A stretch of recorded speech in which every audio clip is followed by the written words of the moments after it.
Hello students, মই ৰিমা ভৰালী আৰু মই আজি লৈ আহিছো Beginners English Tour Lesson 4 Healthy Habits ৰ পিছৰ অংশটি ইয়াত কিনো আছে চাওচোন আহা ইয়াতে কি দেখিছো Look at the pictures and complete the sentences যে ছবিবোৰলৈ চোৱা আৰু বাক্যকেইটা সম্পূৰ্ণ কৰা ছবি আমি কি দেখিছো ঘড়ীৰ ছবি দেখিছো আৰু ঘড়ী তিনটা কাটা আছে এটা হল ঘণ্টাৰ কাটা ছুটিডাল দীঘল এইডাল হল মিনিটৰ আৰু একদম ক্ষীণকৈ যিডাল আছে সেইটো ছেকেণ্ডৰ আমি যেতিয়া সময়টো চাম এইটা চাব লাগিব প্ৰথমে কি চাম ইয়াতে ছুটিডাল 6ত আছে আৰু দীঘল এইডাল আছে মিনিটৰডাল 12ত মানে 6টা বাজিছে আৰু ইয়াতে কি লিখা আছে মই পঢ়ি দিছো তোমালোকে চাই যাবা Rahul exercises at 6 o'clock ৰাহুলে 6 বজাত এক্সাৰসাইজ মানে ব্যায়াম কৰে তাৰ পিছৰটো চোৱা ইয়াতে কি দেখিছো ছুটি কাটাডাল দেখিছো 8ত আৰু এইটো 12ত মানে 8 বাজিছে 8 o'clock Rahul goes to school at 8 o'clock ৰাহুলে 8 বজাত স্কুললৈ যায় ধৰিব পাৰিছা তাৰ পিছৰটো ঘড়ীত চোৱা ইয়াতে ছুটিডাল মানে ঘণ্টাৰ কাটাডাল ইংলিছত আৱাৰ বুলি কয় 4 আৰু 5ৰ মাজত আছে আৰু দীঘল যিটো মিনিটৰটো আছে 6ত মানে 4 বাজি আধা ঘণ্টা পাৰ হৈ গৈছে আৰু ইয়াক কয় 4:30 লিখা আছে চোৱা Rahul plays with his friends at 4:30 মানে ৰাহুলে বন্ধু বান্ধৱীৰ লগত খেলিবলৈ যায় 4:30 ঠিক আছে এতিয়া মই আগবাঢ়িছো ইয়াতে কি দেখিছো ইয়াতে 6 আৰু 7ৰ মাজত আছে ঘণ্টাৰটো আৰু মিনিটৰটো 6ত মানে 6 বাজি আধা ঘণ্টা পাৰ হৈ গৈছে Rahul watches television at 6:30 6:30 মানে 6:30 বজাত যে কওঁ আমি সেইটোৱে 6টা বাজি আধা ঘণ্টা পাৰ হৈ গৈছে সেই সময়খিনিত টিভি চাই আৰু ইয়াতে কি দেখিছো আমি ছুটিডাল 9ত আৰু ইয়াতে মিনিটৰ 12ত মানে ইয়াতে 9টা বাজিছে Rahul eats dinner at 9 o'clock যে ৰাহুলে 9 বজাত ডিনাৰ মানে ৰাতিৰ আহাৰ গ্ৰহণ কৰে হয়নে এতিয়া আগবাঢ়িছো ইয়াতে কি লিখিছে মই পঢ়ি দিছো চাবা Write what you do as যে লিখা তোমালোকে কি কৰা ইয়াতে কি কৰাৰ কথা কৈছে চাবা Go to bed শুবলৈ যোৱা Wake up উঠা মানে ৰাতিপুৱা উঠাৰ কথা কৈছে Take bath মানে গা ধোৱাৰ কথা কৈছে Play with friends বন্ধু বান্ধৱীৰ লগত খেলা-ধূলা কৰাৰ কথা কৈছে এতিয়া ইয়াতে কি দেখিছো আমি ঘড়ী কিটা চাই যাবা কিতাপত লিখিবলৈ দিছে তোমালোকক ইয়াতে কেইটা বাজিছে ইয়াতে ঘণ্টাৰ কাটা বা আৱাৰটো আছে 6ত আৰু মিনিটৰটো 12ত মানে 6 বাজিছে এতিয়া মই যদি এটো ৰাতিপুৱাৰ সময় বুলি লও ৰাতিপুৱা 6টা বজাত উঠাৰ কথা লিখিব পাৰো হয়নে I wake up at 6 o'clock যে মই 6টা বজাত উঠো তাৰ পিছৰটো চোৱা ইয়াতে 6 আৰু 7ৰ মাজত আছে ঘণ্টাৰটো আৰু মিনিটৰটো আছে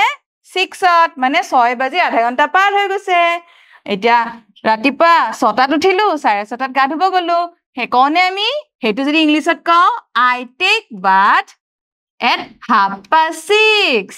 ধৰিব পাৰিছা এইটো লিখিবলৈ চেষ্টা কৰিবা তাৰ পিছৰটো চোৱা 4 আৰু 5ৰ মাজত আছে তাৰ পিছত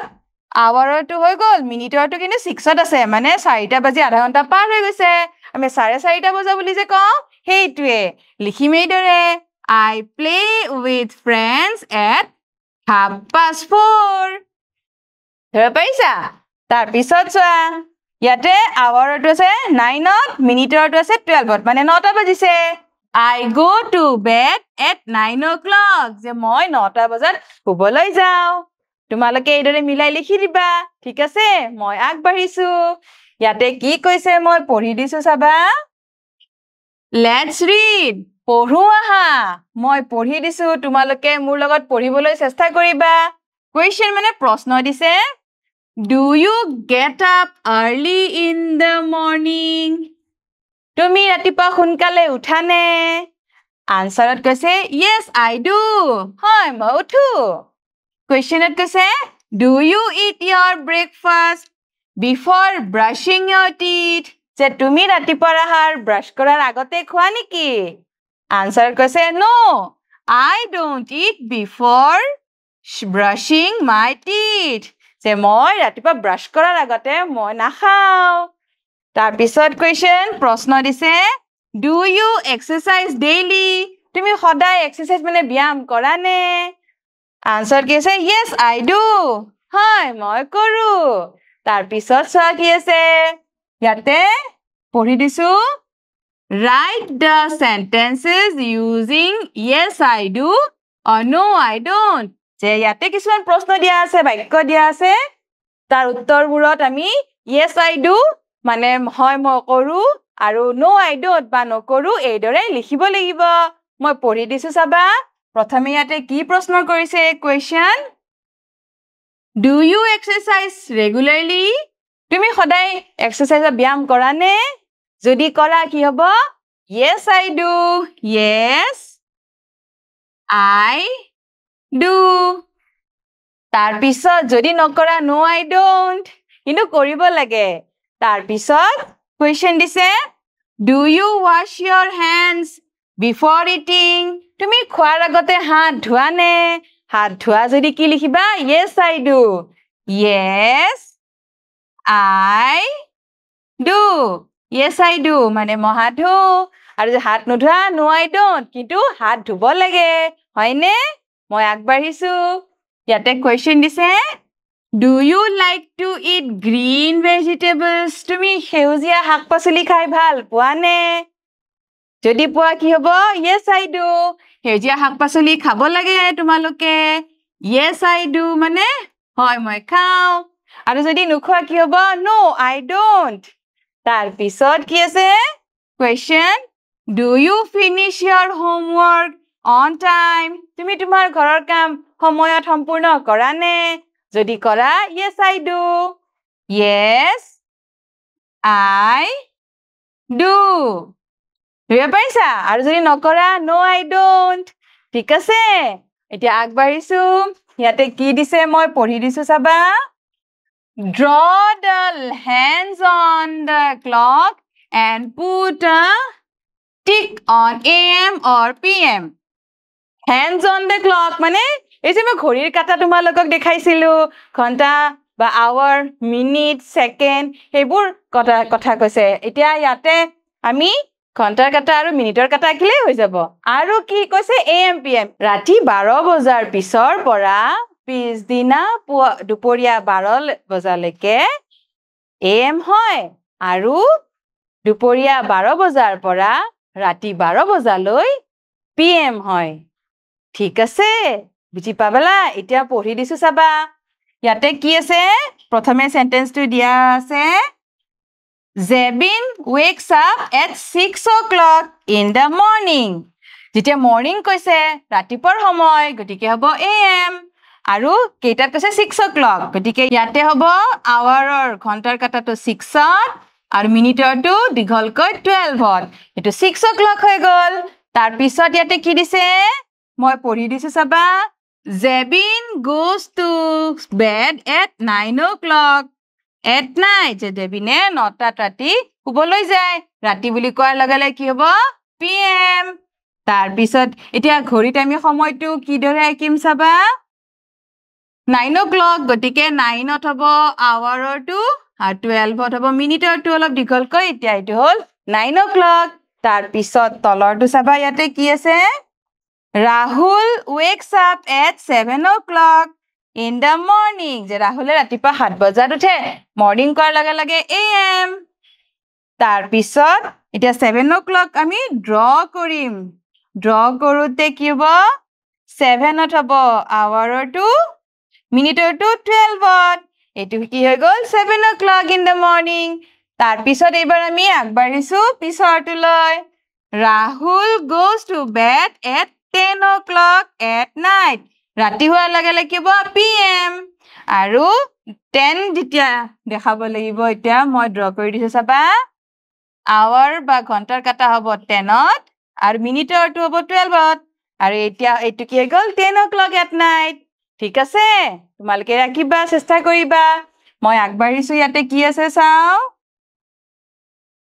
Match the sentences with the pictures. যে ছবিবোৰৰ লগত বাক্য কেইটা দেখিছানে সেন্টেন্স কেইটা মিলাব লাগিব মই চাই পঢ়ি দিছো তোমালোকে চাই যাবা A sunny day. Sunny day মানে যেতিয়া ৰ'দটো ওলাই বেছিকৈ তেতিয়া বহুত গৰম হয় ইয়াতে কোনটো sunny day হ'ব sunny day হলে আমি কি কৰো ছাতি টানো নে দিকে এইটো তাৰ পিছত a starry night starry মানে ৰৈ থকা ৰাতি ৰাতিৰ পিকচাৰ কোনটো এইটো a hot afternoon hot মানে গৰমৰ আবেলি কোনটো হ'ব এইটো a windy evening আবেলিৰ বতাহ windy মানে বতাহ বলা কোনটো হ'ব ইয়াতে বতাহ বলিছে তোমালোকে এইদৰে মিলাই দিবা ঠিক আছে মই আগবাঢ়িছো ইয়াতে কি দিছে চোৱা এবাৰ listen carefully ভালদৰে শুনিবা মই পঢ়ি যাম শুনি যাবা দেই Ranjan sir is our yoga teacher Ranjan sir আমাৰ yoga শিক্ষক yoga যে শিকায় he is fit and healthy তেওঁ fit আৰু healthy মানে স্বাস্থ্যৱানৰ কথা কৈছে তেওঁ সুস্বাস্থ্যৰ অধিকাৰী ব্যক্তি এগৰাকী He eats fruits, vegetables, eggs and drinks juice. তেওঁ ফল-মূল, শাক-পাচলি, কণী এইবোৰ খায় আৰু জুচ খায়। তাৰ পিছত he shows us how to live healthily. তেওঁ আমাক দেখুৱাইছে কিদৰে আমি healthily মানে স্বাস্থ্যৱান হ'ব পাৰো। কিদৰে? তাৰ পিছত children practice different yoga asanas at school with him. ল'ৰা-ছোৱালীবোৰে স্কুলত বা বিদ্যালয়ত তেওঁৰ লগত বিভিন্ন ধৰণৰ yoga আসন কৰে। He believes health is wealth. তেওঁ বিশ্বাস কৰে যে স্বাস্থ্যই সম্পদ। তাৰ পিছত he advises us to exercise regularly. তেওঁ আমাক উপদেশ দিয়ে যাতে আমি সদায় ব্যায়াম কৰো। He tells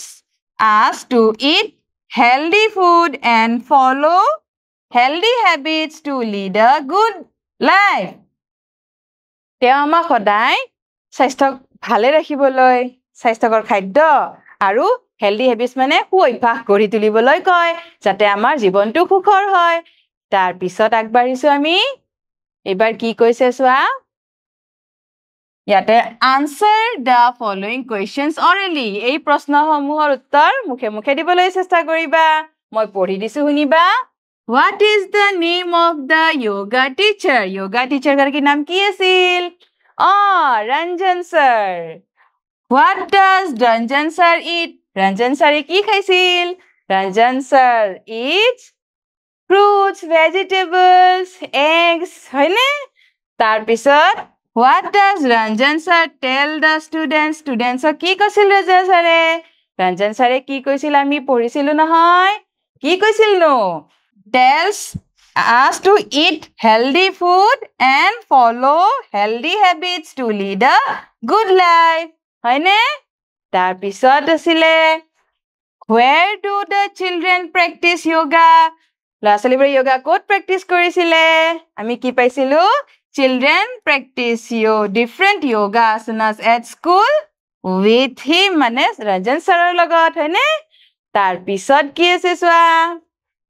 Who believes health is wealth কোনে কৈছিল নো কোনে বিশ্বাস কৰিছিল Ranjan sir হয়নে ঠিক আছে এতিয়া আগবাঢ়িছো Which one is a picture of windy evening এই দুখন ছবিৰ কোনখনত বতাহ বলিছে নো কোনখনত এইখনত হয়নে আবেলি বতাহ বলিছে windy evening তাৰ পিছত চোৱা কি আছে Which sentence is correct এই দুটা সেন্টেন্সৰ কোনটো কাৰেক্ট হয় মই পঢ়ি দিছো শুনি যাবা We should follow healthy habits to lead a good life যে আমি healthy habits মানে স্বাস্থ্যকৰ অভ্যাস গঢ়ি তুলিব লাগে ভাল জীৱন চলাবলৈ আৰু কি আছে We should follow bad habits to lead a good life যে আমি কিছুমান বেয়া অভ্যাস গঢ়ি তুলিব লাগে জীৱনটো চলাবলৈ কোনটো bad নহয় good habits হ'ব ন গতিকে এইটো যে We should follow healthy habits to lead a good life ঠিক আছে আজিলৈ এৰিছো